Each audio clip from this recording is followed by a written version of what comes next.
Para sa mga pahulong dilalaan, una kita sa balita lokal. Bacolod naka-record sa 5 firecracker-related injuries. Biyahe sa masakayang pandagat, nagbalik na. Balita national, suspect sa pagpatay sa 3 persona sa siyudad ng Makati, nagsungka.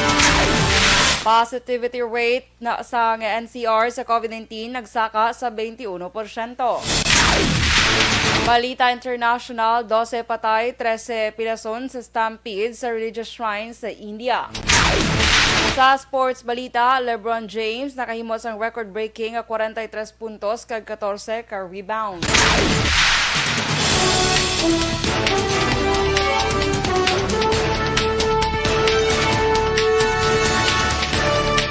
Mayo nga ga Bacolod, may nga ga Negros Occidental, kag bugos nga Western Visayas, welcome sa pagpangalagad sa Aksyon Balita Sunday Edition. Karon nga adlaw Domingo, Enero 2, 2022. Ini naman si Aksyon Dorel Cabatu, detalye sa balita lokal pagkatapos gid lamang sini.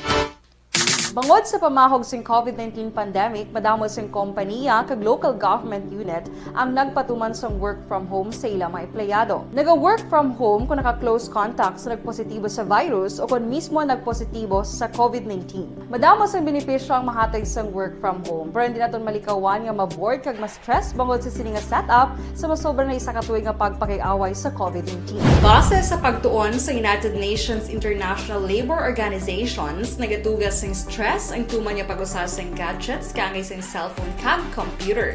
Gani, iyarin tila ng mga poslanong nga action tips sa mga nag-work from home. Una, mag-set up sa workspace sa mga balay sa tuyo nga makafocus sa imong trabaho.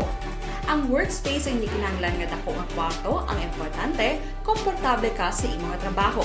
Matapos ang pila ka oras nga nagapungko ka mag-computer, dapat may tion nga mag-stretching agud malikawan nga ma-strain ang imong likod o konliog. Time management. Maghimo sa imong time schedule kag mga talapuson nga trabaho para maging organisado. Magkaon sa husto nga tion, labi na ang pamahaw kag pilion mapagkaon nga maka-boost sa imong memory, concentration kag alertness kaangay sa Aksyon Balita Sunday Edition sa Aksyon!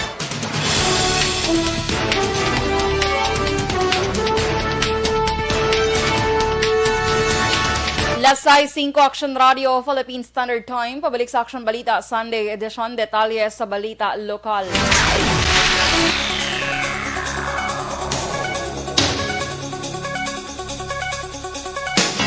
Naka-record sang 5 ka firecracker-related injuries ang syudad sang Bacolod. Suno kay Police Lieutenant Colonel Sherlock Gabana, Bacolod PNP spokesperson, ang 5 ka kaso ang na-record sa Barangay 11, isa sa Vista Alegre, isa sa Handumanan, isa sa Kabug, kag kondugang panigabana kalabanan sa mga biktima sa palupok amo ang mga minor de edad nga napaso matapos puluton ang mga umido nga may isa ka edad ang may edad na ang nalakipman. Hindi pa matumod ni Gabana kundi nga barangay ang may edad kasunod nga ila pa ginawala ta opisyal nga listahan sa City Health.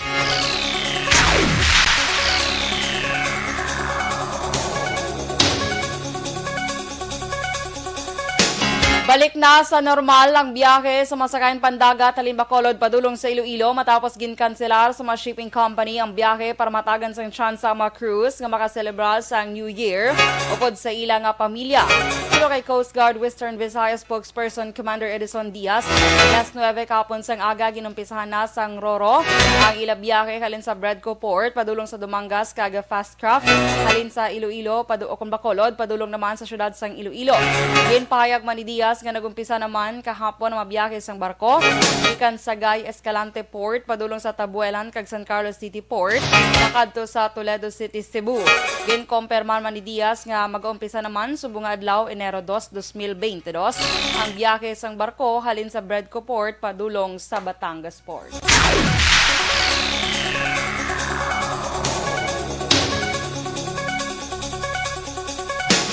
Nangin generally peaceful ang pagsugalaw sang bagong tuig sa syudad sang Bacolod. Suno kay Bacolod City Police Office kung BCPO Director Police Colonel Thomas Joseph Martir, wala sang mga crime-related incidents nga natabo sa syudad kadungan sa pagsugalaw sang bagong tuig. Nagapati si Martir nga dako ang nabulig sang lapnagon nga kampanya sang kapulisan kag deployment sa mga personnel sa mga strategic areas agud mapabilin ang kalinong kag katawhay antes kag samtang nagaselebrar ang publiko. Dugang pa ni Martir tub-tub subong nga bagong tuig na, naka-alerto sa gihapon ng mga kapulisan. Nagapasalamat naman ang City Director sa kooperasyon sang publiko.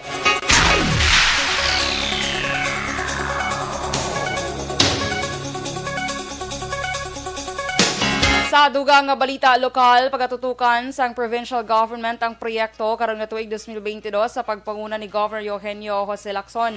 Sulo kay Vice Governor Jeffrey Ferrer, mga infrastructure kay iban pang makinahanglan sang probinsya ang ila pagatagan sang pagtamol.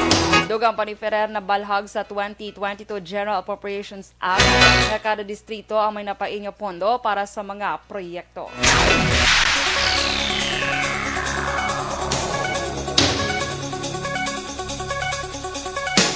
Nagpangabay si Negros Occidental Vice Governor Jeffrey Ferrer sa publiko nga mag-andam sa posible pagsakaliwat sa kaso sa COVID-19. Suno kay Ferrer, hindi dapat maghalog ang pumuluyo tungod wala pa nadula ang mga virus.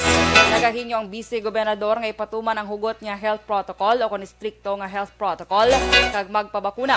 Ebaluan duwa ka adlaw antes ang pagsaulog nagsaka ang kadamuon sa kaso sa COVID-19 base naman sa datos ng Department of Health.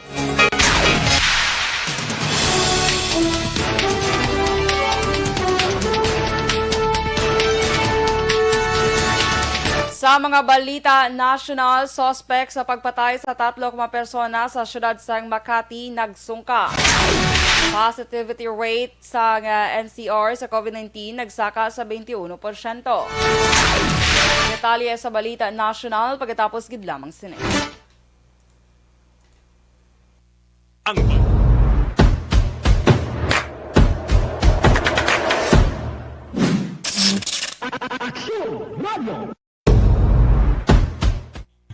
Alright! Good morning and happy New Year mga ka-aksyon! Year 2022. So panibago na naman nga tuig sa aton nga kabuhi nga magpadayon nga magtinguha. Okay? Maayong aga lang kay Ray Baryoga, kay Clemente Paslon, good morning.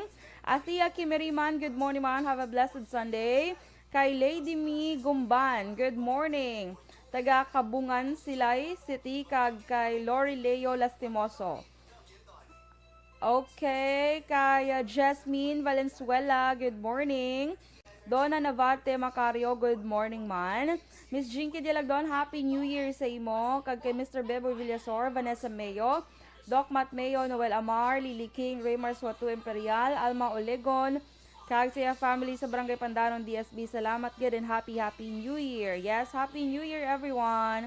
Dennis Richard Tiboroma, good morning sa imo Dennis and Happy New Year.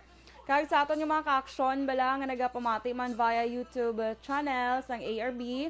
Mayong aga sa inyo kag happy New Year mga ka-aksyon. So January 2, 2022. So mayo ini nga a week man mga ka-aksyon, kaya actually ang pag-asa nagpahayag nga mangin storm-free kita kano for the first week of 2022. Anyway, stand by for Balita National.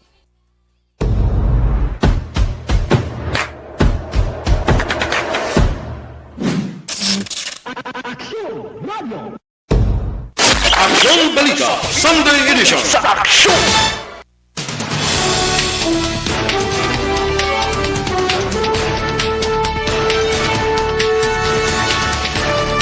Last size on sa Aksyon Radio, Philippine Standard Time. Pabalik sa Aksyon Balita Sunday Edition. Detalye sa Balita National.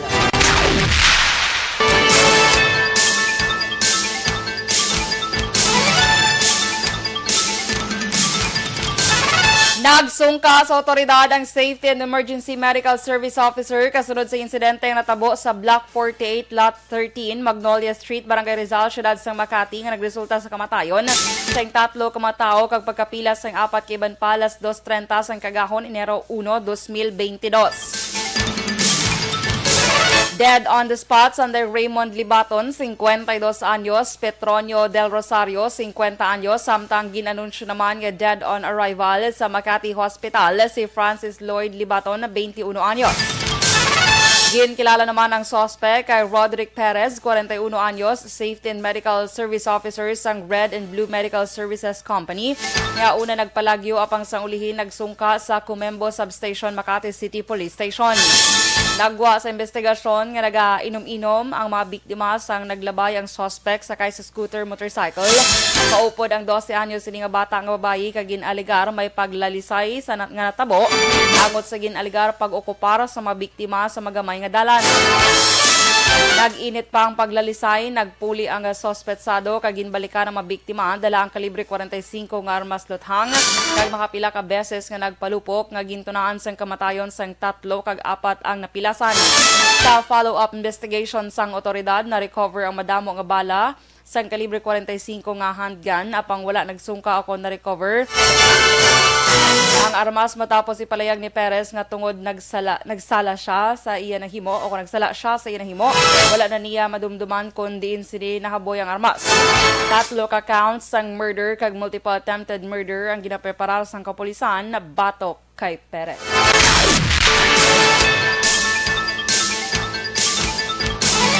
Ginpayag sang Octar Research Group nga nagsaka sa 21% ang positivity rate sang National Capital Region.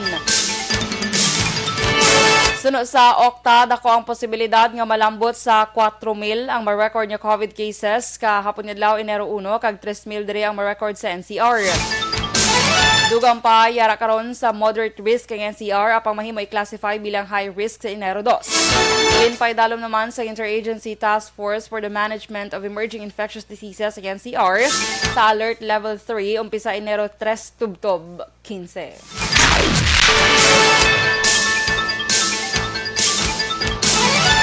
Wala ginarekomendar sang Department of Health ang nationwide shift sa Alert Level 3 sa piyak sang pamahog sang mas makalalaton nga Omicron variant sang COVID-19. Suno kay Health Secretary Francisco Duque III, ang gobyerno nagasunod sa metrics sa pagpatuman sa quarantine alert levels sa nagkalain-lain nga lugar sa Pilipinas kag kinahanglan pa obserbahan ay ban nga rehiyon antes maghimo sa kanuman nga desisyon. Una diri ginpay dalom sa Alert Level 3 ang Metro Manila halin Enero 3 tubtob 15. 2022 kasunod sa pagsaka sa kaso ng COVID-19 sa bilog nga pungsod.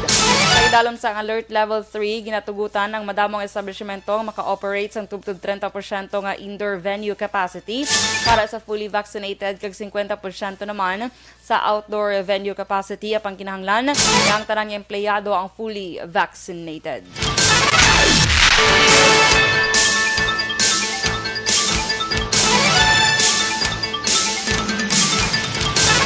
Nagwa sa projections ang Uni Oil Petroleum Philippines ang dako nga pagsaka sa presyo sang gatong sa una nga semana sang 2022. Sa fuel forecast para sa Enero 4 tubtob 10, ginpahayag sang Uni Oil nga ang presyo sa kada litro sang diesel mahimo magsaka sa 2 pesos kag 30 centimos tubtob 2 pesos kag 40 centimos. May posibilidad naman nga magsaka sa 1.80 tubtob 1.90 kada litro ang presyo sang gasolina. Ang year-to-date adjustment sa 2021 ang may kabilugan nga net increase nga 17 pesos kag 65 centimos kada litro para sa gasolina kag 14 pesos punto 30 centimos naman kada litro para sa diesel.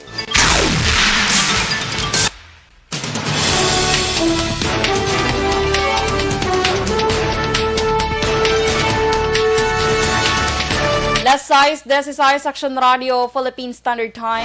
Detalye sa Balita International kag Sports pagkatapos gid lamang sini.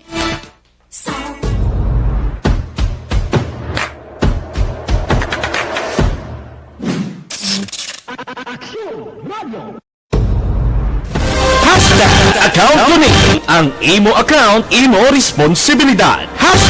Account ko ni bangod sang pagsanyog sang teknolohiya, madamo ang natagan sang kaygayunan nga makabuylog sa mga aktibidad sa digital world.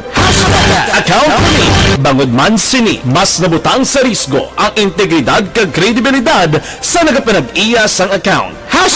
Account ko ni kung maisog ka nga netizen, magpakita ka. Account ko ni kung responsable ka nga Pinoy, magpakilala ka. Account ko ni batuan ang paglaptas ng sala nga balita kag impormasyon, maging modelo sa matuod nga serbisyo publiko online. Account ko ni isa ka online campaign sang Aksyon Radyo Bacolod.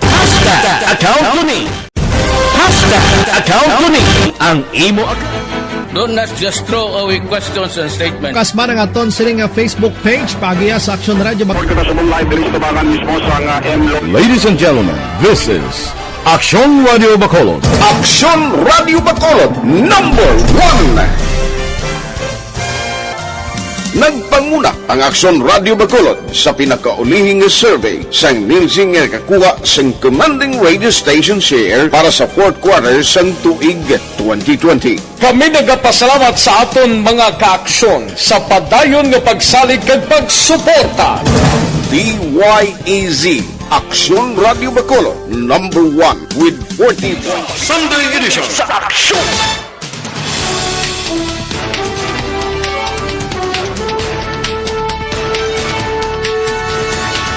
Alas 6:18 sa Aksyon Radio Philippine Standard Time. Pabalik sa Aksyon Balita Sunday Edition. Detalye sa Balita International.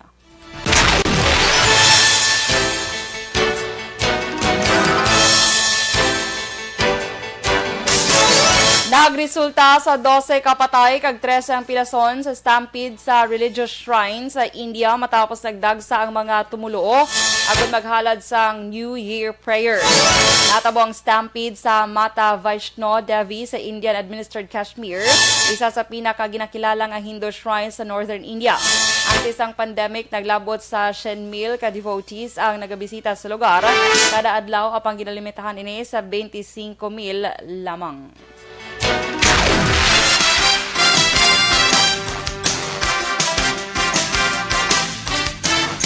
Kag sa ato naman nga sports balita, binamano sa iya nga selebrasyon sa ika-37 nga kadlawan, liwat nga nagpakita sa abilidad sa iyang performance ang superstar nga si LeBron James agud dalhon sa pagdaog ang Los Angeles Lakers batok sa Portland Trail Blazers sa score nga 139-106.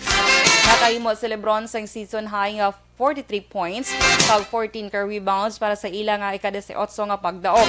Base sa record sa NBA, si James ang pinakatigulang sa kasaysayan nga nakahimo sang madamo nga puntos kag rebounds. Uli nga nakahimo sa amo sining record ang basketball legend nga si Larry Bird nga may edad sadto nga 35 anyos. Tuig 1992 sa maka-record sang 49 puntos kag 14 ka rebounds. Sa nakaligad niya 7 ka tuig nga hampang nag-average si LeBron sang 36 puntos.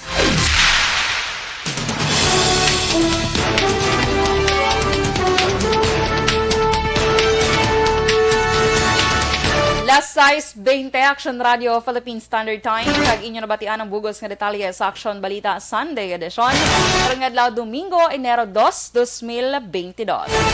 Good morning lang anay kay Ma'am Vanessa Mayo. Happy New Year man sa imo. Greet ko lang Family Alvarez Herrera and Mercado family of Bacolod and Cebu. Thank you so much. Greetings halin sa USA. And Happy New Year mandra sa inyo Ma'am Van and Doc Mac Mayo. Eddie Laus, good morning man. Upod kay Nanay Isabel nagapamati dira sa may Victoria City. Kag kay Jasmine Valenzuela, Happy New Year. Kay Nemia Roquez, Athia Kim Iriman, kay Kurt Nathaniel De La Torre, kay Ray Baryoga. Sige, salamat sa dahil na inom sa coffee. Anyway, Happy New Year everyone. May God bless us all. Kagkabay pa ining bagong tuig mangin mas mabinungahon sa aton nga tanan. Padahil lang kita nga pag magtinguha mga kaaksyon. Mga kaaksyon, sa din ka manibahin sang Pinas, labuton ka sa mong balita kag serbisyo. Sama-sama tayo, Pilipino. Ini naman si Aksyon Dorel Cabatu. Una sa balita, una sa aksyon, sa Bacolod, Aksyon Radio.